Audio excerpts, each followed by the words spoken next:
Hello there, beauty people. Welcome back to my YouTube channel. Today we're going to be talking about something very interesting, something a lot of people don't talk about, and it's what happens when you've been praying for something and then someone around you gets it. Before we go ahead, don't forget to subscribe, leave a comment, engage as usual, leave a like if you've enjoyed this video. Now let's get right into today's topic. So this is something that's so common, but we don't like to talk about it because we like to tiptoe around some kind of topics. What happens when you really want something and then someone around you gets it? Your friend, your brother, your colleague, your cousin, someone on social media that you really like, you know, those people you admire, you're stalking them and you've been praying about this thing. And let's assume that you're not even a Christian and you have just been desiring this, that baby, that job, like, you know what I'm talking about. Like, we know how it feels, that marriage or whatever it is, that engagement, that proposal, that contract. Like, it could be a varied amount of things.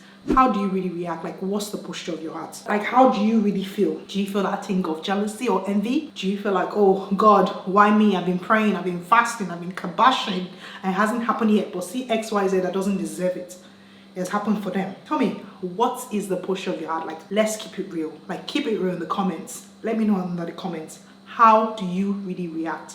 Because this is something that's happened to me so many times. Like, it's happened with so many things, like so many areas of my life that I'm just like, God, am I a stick to you? I know I'm screaming, but it gets like that. Like, it really gets like that. Like, you really start feeling like that, don't you? You really do start feeling like, am I a stick? Why is this not happening? I was talking to someone yesterday and he was saying how, I was telling him something that's happened, you know, with jobs and everything I've experienced. And he was like, oh my God, you've been through a lot. And I was like, yeah, you know, it was just, you know, for 2 minutes, it almost made me feel like, oh, but this person hasn't been through this and I have been through this. And God, why me? And that's what happens with us. Like, if we keep it really real, that's what happens. So tell me in the comments. I really want to know, how do you react? How have you reacted in the past? You know, because it's easy to say, oh, I'll be happy for them, until you're in that situation and you really love this person. You really love this, your best friend. It's not like you don't like them or you're a hater or you're just a witch or you're just a wizard. It's just that it's such a sensitive topic that it's like, oh my God, do you get it? Like, how do you really act? When I was writing down my scripts for this, I had to Google some scriptures on jealousy. And for example, I have James 3:16.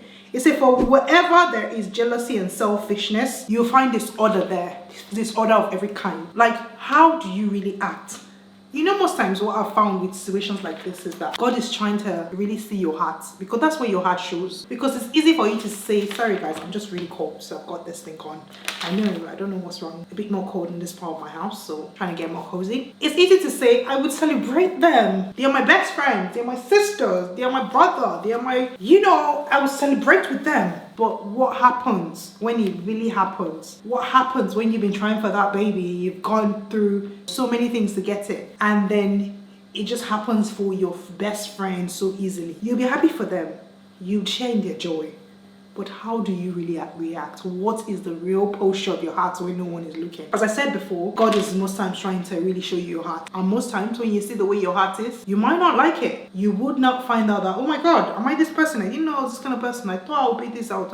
Like, you really never know how you would react to this. Everybody's on doesn't affect you. Like, affecting what's happening in your life. Like, everyone's on their lane. So it's like, you can be going through your whatever, that job lost, whilst the other person gets a job, and you can still celebrate for them or celebrate with them, because the way I say it, you're on this lane, they're on their lane. So whatever happens in that lane doesn't affect your lane. So you can go out of your lane, celebrate with them, and still come back to your lane and, you know, basically face your issues. My therapist called this empathetic joy. You can have empathetic joy for people. I think that's right now. Hope I got that correctly. You can celebrate with them and still, like, whatever happens in your life doesn't affect yours. That's one thing you have to know. And if you are thinking that what happens in your life affects yours, you're saying that God doesn't know what he's doing.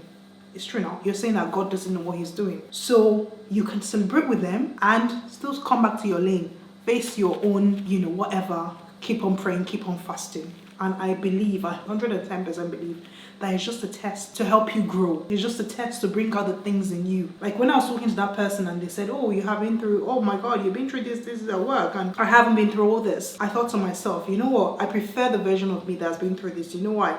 When you pass through the fire, you come out refined. When you pass through, when you're crushed, how do they make wine? They crush grapes to make wine. So when you are crushed, when you get the grapes, that's when you get the juicy bits. And you know what? I like my juicy bits. We don't like the trouble. We don't like the hard part. We want it to be us that gets that thing and not the next person. You can't celebrate with them and understand that whatever fire, whatever trial you're going through, it's going to come out with gold. Because when I thought about it, I was like, you know what? I like myself after the crushing. I like myself after the fire.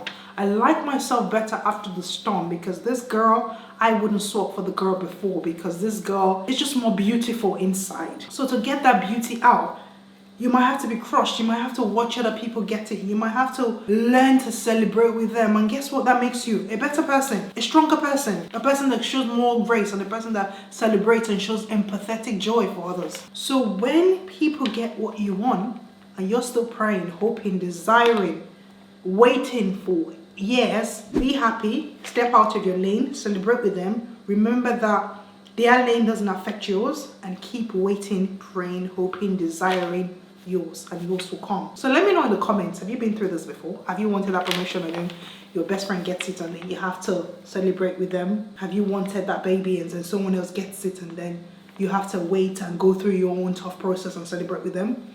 Have you wanted that, like whatever it is? Let me know in the comments. I really want to hear from you, and I hope that this is a good conversation starter. I'll see you guys in my next video. Don't forget to subscribe, leave a comment, like, engage, and I'll see you in my next video. Bye.